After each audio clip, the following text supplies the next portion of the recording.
Leslie's realization that Marcel was never her ally, but instead the most meticulously designed trap of her adult life detonates, not in a single shocking moment, but in a slow, agonizing unraveling that forces her to revisit every whispered promise, every lingering look, every late-night phone call she once believed was solidarity, but now reads like surveillance. Because in true Beyond the Gates fashion, the betrayal is not loud at first but quiet and surgical, beginning the moment Leslie overhears Marcel speaking her name behind a closed door at Fairmont Crest, his voice stripped of the warmth he used with her and replaced with a chilling precision as he details her vulnerabilities to an unseen listener, and in that instant something fractures inside her as memory after memory recontextualizes itself. Marcel encouraging her to file that complaint. Marcel nudging her toward confronting Anita before she was ready. Marcel insisting she trust no one else but him. Each gesture now exposed as a breadcrumb leading her deeper into isolation. And what makes the revelation unbearable is not just that Marcel lied, but that he studied her, mapped her grief, weaponized her loneliness after the collapse of her marriage and the quiet exile from the Gates' inner circle, presenting himself as the one person who saw her while secretly feeding her insecurities to a larger scheme that stretches back months and implicates names Leslie never imagined, because Marcel was never freelancing, but executing a long game designed to provoke implosions within the Dupree orbit. And as Leslie spirals through this dawning horror, she realizes the cruel genius of the trap. Marcel didn't push her into danger. He made her believe she was choosing it, empowering her just enough to make her own destruction look like agency. And when she confronts him, hands shaking, voice steady only, because rage has temporarily overridden heartbreak, he doesn't deny it at first, instead offering that same soft smile that once made her feel safe as he tells her she was necessary, that her pain mattered, not as a human truth, but as a strategic one, confessing that her emotional volatility, her unresolved guilt over the past, her need to be believed made her the perfect accelerant for chaos, and that admission lands harder than any insult because it confirms her worst fear, that she was not just betrayed but curated, sculpted into a weapon against people she once loved. And yet the soap tragedy deepens when Marcel finally reveals that he did feel something real for her once, a confession that only sharpens the knife because it suggests that even his affection was a liability he ultimately chose to sacrifice for the endgame, an endgame Leslie now understands is bigger than Marcel himself, tied to hidden financial interests, old vendettas, and a shadow war for control of Fairmont Crest's future. Meaning her suffering was collateral in a power struggle she was never meant to win, and as word spreads, because secrets in Beyond the Gates never stay buried, Leslie finds herself facing the cruel secondary fallout of betrayal, disbelief from those who warned her, judgment from those hurt by her actions, and the haunting question of whether she can ever trust her instincts again. Yet the story refuses to reduce her to a victim as Leslie begins to reclaim narrative power, quietly gathering proof, retracing conversations, uncovering discrepancies in Marcel's timeline, and realizing that the same emotional intelligence he exploited can now be turned against him, setting the stage for a slow-burn reversal where Leslie stops reacting and starts calculating, understanding at last that the trap was not just Marcel's design, but a test of who she would become once stripped of illusions. And the final sting of the storyline comes not with revenge, but with clarity as Leslie chooses not to expose Marcel immediately, instead letting him believe the trap held while she steps back into the Gates world with a colder gaze and a sharper purpose, because the most devastating truth she learns is not that Marcel was her enemy, but that her greatest danger was wanting an ally so badly she ignored the cost. And as the camera lingers on her alone in the Fairmont Crest courtyard, no tears, no theatrics, just resolve. The message is unmistakable. Leslie has crossed a line she can never uncross, and while Marcel thought he was shaping her downfall, he may have instead forged the most dangerous player this town has ever underestimated. And the story only deepens from there as Leslie's awakening hardens into something far more formidable, because once the illusion of Marcel as savior collapses, she begins to see the entire chessboard of Beyond the Gates with terrifying clarity. Recognizing patterns she once dismissed as coincidence, and understanding that Marcel's trap was layered not just with emotional manipulation but with deliberate timing designed to coincide with fractures already forming within the Dupree dynasty. And this realization pushes Leslie into a psychological reckoning that becomes the emotional spine of the arc, as she grapples with the shame of having been used while simultaneously confronting the undeniable truth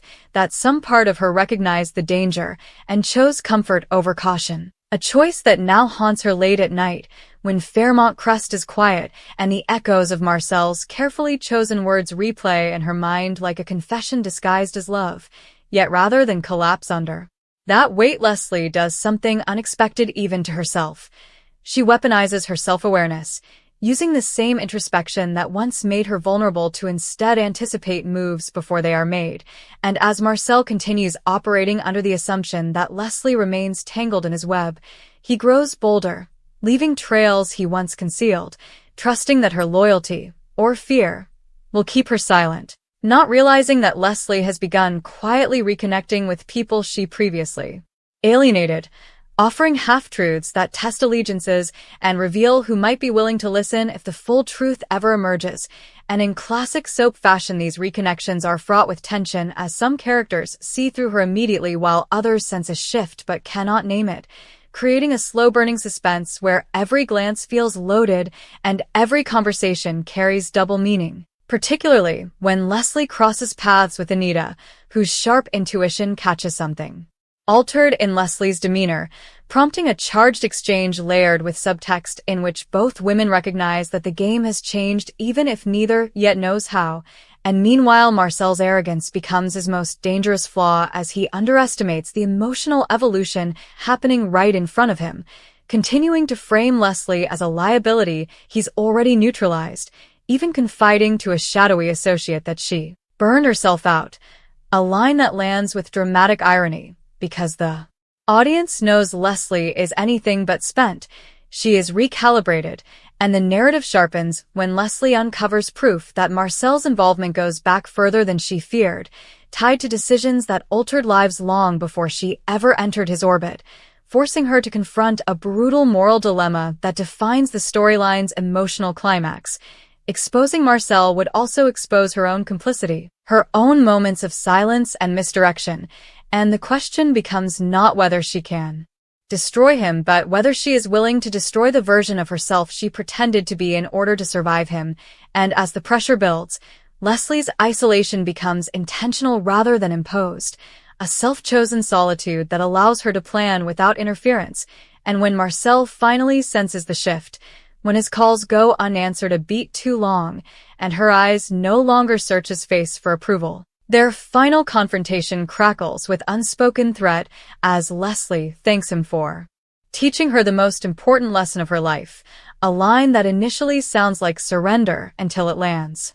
with chilling ambiguity, leaving Marcel unsettled for the first time, because in Beyond the Gates the most dangerous characters are not the loud villains, but the ones who learn in silence. And as Leslie walks away from him for what may be the last time, the audience is left with the unmistakable sense that the trap has not disappeared but reversed direction, tightening now around Marcel himself. Because Leslie's realization was never just about betrayal, it was about transformation. And once she understood that Marcel was not an ally but a trap, she also understood something far more consequential. She will never be caught the same way again, and the fallout from that truth is only just beginning. And as the fallout continues to ripple outward, Leslie's transformation reshapes the emotional geography of Beyond the Gates in ways no one anticipates, because once she stops viewing herself as the damaged party and starts seeing herself as a survivor of strategic warfare, she begins moving through Fairmont Crest with a new stillness that unnerves even the most seasoned power players,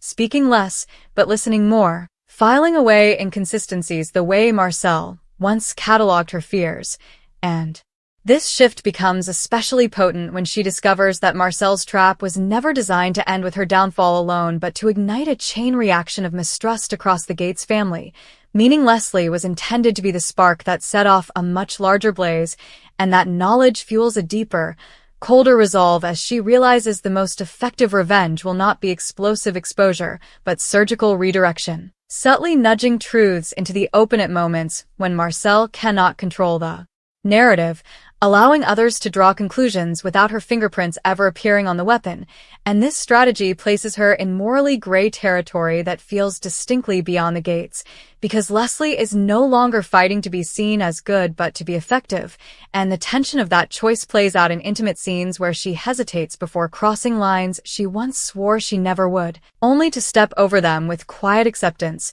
understanding now that innocence was a luxury Marcel used against her, and as Marcel grows increasingly destabilized by variables he can't predict, he begins making mistakes, overcorrecting, misjudging loyalties, pushing allies too hard, and the audience watches with mounting anticipation as Leslie's influence subtly erodes his support system, even as she maintains a composed exterior that convinces some she has emotionally withdrawn from the game entirely, which only makes the eventual reckoning more devastating when pieces finally align. And Marcel realizes, too late, that Leslie was never recovering but recalibrating, and in the cruel poetry of soap storytelling, the moment of truth arrives not in a public confrontation but in a private collapse as Marcel is forced to face the reality that the very traits he exploited, Leslie's emotional intelligence, her patience, her ability to read people, are now being used to dismantle him from the inside out, while Leslie, standing on the edge of a life she can no longer return to, confronts the final cost of her awakening, accepting that while Marcel stole her trust, he also burned away her fear, leaving behind someone sharper, lonelier, and infinitely more dangerous. And as the arc closes on a lingering shot of Leslie watching the gate's world churn without her pleading for entry, the message is unmistakable and chillingly so perfect. Marcel may have built the trap, but Leslie learned how it works. And in Beyond the Gates, that knowledge is power, the kind that doesn't scream, doesn't rush, and never lets go once it tightens its grip. And even then the story refuses to settle, because Beyond the Gates never allows transformation without consequence, and Leslie's evolution into this quieter, sharper force begins to draw reactions she did not anticipate, starting with the unsettling realization that some people prefer her broken, preferred the version of Leslie who could be dismissed as erratic or overly emotional, because that version was predictable and therefore controllable, while this new Leslie, measured, observant, strategically distant, creates discomfort in rooms that once ignored her, and that discomfort manifests in subtle hostility, whispered doubts about her motives, and sudden attempts to pull her back into old emotional patterns she now recognizes as traps of their own, forcing Leslie to confront an even more painful truth than Marcel's betrayal, that his scheme succeeded not only because of his manipulation but because the environment around her was already primed to consume someone like her, and this insight deepens the storyline into a broader commentary on power and survival.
Within Fairmont Crest, as Leslie begins to understand that Marcel was a symptom as much as a villain, an opportunist who exploited a system that thrives on imbalance, and this realization complicates her endgame, because dismantling Marcel alone will not dismantle the machinery that enabled him, meaning Leslie must decide whether her fight is personal or systemic, revenge or reckoning. And this internal conflict plays out with devastating subtlety as she hesitates at key moments, allowing some truths to surface while deliberately burying others, choosing which fires to light and which to smother, knowing that every revelation reshapes lives beyond her control, and meanwhile Marcel, increasingly cornered and paranoid, starts searching for leverage over Leslie again, attempting to provoke emotional reactions that once came easily but now fall flat. His frustration growing as he realizes the trap no longer responds to his touch, and the tension escalates when he finally confronts her